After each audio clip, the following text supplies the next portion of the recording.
उन्होंने हथियार लेकर नहीं आए थे। उन्होंने पहले एक प्रॉमिस लाया था, हम सिर्फ ट्रेड करने आए हैं। आज भी उन्होंने हथियार लेकर नहीं आए। उन्होंने पहले एक ऐप डाउनलोड करवाई। ईस्ट इंडिया कंपनी ने इंडिया को 200 साल में कॉन्कर किया। डिजिटल एम्पायर ने इंडिया को 20 साल में। पहले समझते हैं एम्पायर एक्चुअली कैसे बनता है, क्योंकि कोई भी एम्पायर कभी सीधा अटैक नहीं करता। पहले वो कुछ देता है। 1600 में ईस्ट इंडिया कंपनी आए। सिर्फ एक ट्रेडिंग लाइसेंस थी उनके पास। कोई आर्मी नहीं, कोई पावर नहीं, बस एक प्रॉमिस था, हम आपके साथ ट्रेड करेंगे, हम आपकी लाइफ बेटर बनाएंगे। स्टेप 1 उन्होंने ट्रेड किया। स्टेप 2 उन्होंने लोकल रूलर से दोस्ती की। स्टेप 3 उन्होंने अपने सोल्जर रख लिए प्रोटेक्शन के नाम पे। स्टेप 4 उन्होंने टैक्सेस कलेक्ट करना शुरू किया। स्टेप 5 उन्होंने डिसाइड करना शुरू किया इंडिया के लिए। किसी ने एक भी स्टेप पर नहीं रोका, क्योंकि हर स्टेप रीजनेबल लगता था। जब तक इंडिया समझता तब तक कंपनी देश बन चुकी। अब अपना फोन उठाओ और सोचो कितना स्टेप पहले हो चुका है। सुबह 6 बजे अलार्म बजता है एप्पल का, न्यूज पढ़ते हो गूगल का, रूट देखते हो गूगल मैप्स, ऑफिस में काम करते हो माइक्रोसॉफ्ट का, लंच ऑर्डर करते हो अमेजोन का, ब्रेक में स्क्रॉल करते हो मेटा का, रात को सोते वक्त यूट्यूब प्ले हो जाते रहते। सुबह से रात तक हर एक मोमेंट एक फॉरेन कंपनी आपको देख रही है। ये सिर्फ एप्स नहीं है, ये इंफ्रास्ट्रक्चर है।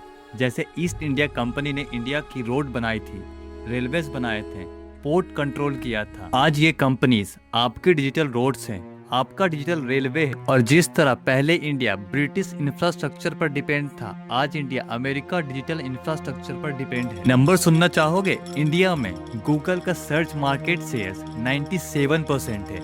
मतलब इंडिया में जो भी सर्च होता है 100 में से 97 बार वो गूगल के अमेरिकन सर्वर तक जाता है। ये कंपटीशन नहीं है, ये मोनोपोली है। WhatsApp 853 million Indian user. दुनिया में सबसे बड़ा व्हाट्सएप मार्केट इंडिया है। मतलब इंडिया की आधी पॉपुलेशन रोज एक अमेरिकन कंपनी पर बात करती है। और सबसे बड़ा नंबर, इंडिया के यूजर सिर्फ मेटा के लिए $45 बिलियन की वैल्यू जनरेट करते हैं हर साल, जो पूरी तरह से अमेरिका जाती है। ईस्ट इंडिया कंपनी ने इंडिया का माल ब्रिटेन भेजा था। डिजिटल एम्पायर इंडिया का डेटा अमेरिका भेज रहा है। लेकिन डेटा से भी एक चीज ज्यादा इंपॉर्टेंट है, आपकी अटेंशन। एक इकोनॉमिस्ट ने कहा था, अगर प्रोडक्ट फ्री हो तो प्रोडक्ट आप हो। इंस्टाग्राम, यूट्यूब, फेसबुक, ये एप्स हैं तो फ्री, लेकिन इन एप्स के इंजीनियर रात दिन एक काम करते हैं। ये कैलकुलेट करते हैं कि आपको स्क्रीन पर 1 मिनट और कैसे रोका जाए। हर नोटिफिकेशन डेलिबरेटली डिजाइन की गई है डोपामाइन रिलीज करने के लिए। हर रील एल्गोरिथम चूज करता है एग्जैक्टली उस कंटेंट को जो आपको स्क्रॉल करना बंद नहीं होने देता। ये एंटरटेनमेंट नहीं है, ये इंजीनियरिंग है। और इंडियंस रोज 5 घंटे इस इंजीनियरिंग का हिस्सा है। पहले जमाने में एम्पायर आपकी जमीन लेता था, आज एम्पायर आपका टाइम लेता है, आपकी अटेंशन लेता है, आपका फोकस लेता है, और आप रोज खुशी से दे रहे हैं। अब तक हम डेटा की बात करते रहे हैं, अटेंशन की बात करते रहे हैं। अब बात करते हैं असली खतरे की, एआई। 2022 में चैट जीपीटी आया, 2023 में जेमिनाई आया, 2024 में हर जगह एआई था, 2025 में एआई ने जॉब लेना शुरू किया, 2026 में एआई ने डिसीजन लेना शुरू कर दिया। और इस सब एआई सिस्टम के पीछे कौन है? Open AI America, Google Gemini America, Meta AI America, Microsoft Copilot America, Amazon AI America. दुनिया का इंटेलिजेंस लेयर एक देश के हाथ में। सोचो एक सेकेंड, इंटेलिजेंस लेयर मतलब वो सिस्टम जो डिसीजन करता है कि आपको क्या इंफॉर्मेशन मिले, कि आपको कौन सी न्यूज़ दिखाए, कि आपको कौन सा प्रोडक्ट रिकमेंड करे, कि आपको कौन सा डॉक्टर सजेस्ट करे, कि आपको कौन सा स्कूल चूज करना चाहिए। जब एआई ये सब डिसीजन करेगा और एआई किसी और देश का होगा, तो क्या डिसीजन वाकई आपका होगा? एक और चीज जो लोग नहीं जानते, ये एआई सिस्टम क्लाउड पर रन करता है। और दुनिया का ज्यादातर cloud infrastructure Amazon web service का है, या गूगल क्लाउड का है, या माइक्रोसॉफ्ट का है। मतलब अगर आपका हॉस्पिटल क्लाउड पर है, आपका बैंक क्लाउड पर है, आपकी गवर्नमेंट क्लाउड पर है, तो अल्टीमेटली वो सब किसी और की प्रॉपर्टी पे चल रहा है। ईस्ट इंडिया कंपनी ने इंडिया के पोर्ट कंट्रोल किया था, इंडिया के ट्रेड रूट कंट्रोल किया था। डिजिटल एम्पायर इंडिया के डेटा रूट्स को कंट्रोल कर रहा है, इंडिया के क्लाउड कंट्रोल कर रहा है, इंडिया के एआई कंट्रोल कर रहा है, और वो अभी सिर्फ शुरुआत। अक्टूबर 2025 हिंदुस्तान टाइम्स ने लिखा, वाशिंगटन का एक डिसीजन और इंडिया का व्हाट्सएप बैन। ये कॉन्स्पिरेसी थ्योरी नहीं है, ये इकोनॉमिक रियलिटी। सोचो अगर कल अमेरिका ने डिसाइड किया कि व्हाट्सएप इंडिया में काम नहीं करेगा, इंडिया के डॉक्टर्स पेशेंट से कट ऑफ हो जाएंगे, इंडिया के ट्रेडर्स बायर से कट ऑफ हो जाएंगे, इंडिया के 853 मिलियन लोग एक रात में डिस्कनेक्ट हो जाएंगे। एक कंपनी,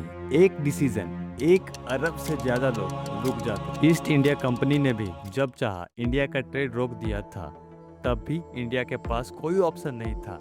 आज भी क्या है? लेकिन एक सवाल जो पूछना चाहिए, एक देश ये गेम पहले ही समझ लिया था, चाइना ने गूगल बैन किया, फेसबुक बैन किया, व्हाट्सएप बैन किया, अमेजोन बैन किया, और फिर अपना खुद का प्लेटफॉर्म्स बनाए। बाइडू सर्च के लिए, वीचैट मैसेज के लिए, अलीबाबा ई कॉमर्स के लिए, बाइडांस कंटेंट के लिए। आज बाइडांस $155 बिलियन की कंपनी है, अलीबाबा $137 बिलियन की।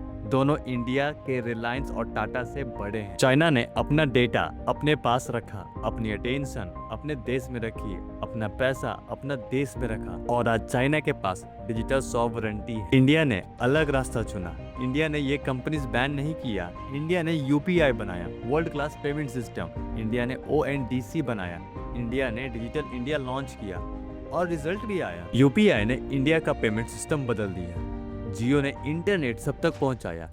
इंडियन स्टार्टअप इकोसिस्टम दुनिया में टॉप 3 में है। ये छोटा नहीं है, ये बहुत बड़ा है। लेकिन जब तक इंडिया का सर्च इंजन गूगल है, इंडिया का मैसेजिंग व्हाट्सएप है, इंडिया का एआई अमेरिकन कंपनीज का है, तब तक डिजिटल इंडिपेंडेंसी अधूरी है। ये कोई एंटी टेक्नोलॉजी मैसेज नहीं है। इन कंपनीज ने इंडिया के लिए बहुत कुछ किया है। यूट्यूब ने क्रिएटर की जिंदगी बदल दी, गूगल ने नॉलेज फ्री किया, व्हाट्सएप ने फैमिलीज को जोड़ा, अमेजोन ने बिजनेस को ग्लोबल बनाया। ये सब रियल है, ये सब वैल्यू है। लेकिन ईस्ट इंडिया कंपनी ने भी रेलवे दिया था, रोड्स दिए थे, ट्रेड रूट्स दिए थे, और फिर भी वो कॉलोनी था। सवाल ये नहीं है कि टेक्नोलॉजी अच्छी है या बुरी, सवाल ये है कितना पावर किसी और देश की कंपनी को अपने देश के ऊपर होना चाहिए। 1600 में एक कंपनी आई थी सिप में, 2026 में कंपनी आई है स्क्रीन में। तब भी उन्होंने कहा था हम सिर्फ ट्रेड करने आए हैं, आज भी कहते हैं हम फ्री सर्विस दे रहे हैं। इस बार इंडिया को 200 साल वेट नहीं करना चाहिए, क्योंकि इस बार कॉलोनी बनाने के लिए कोई शिप नहीं आई।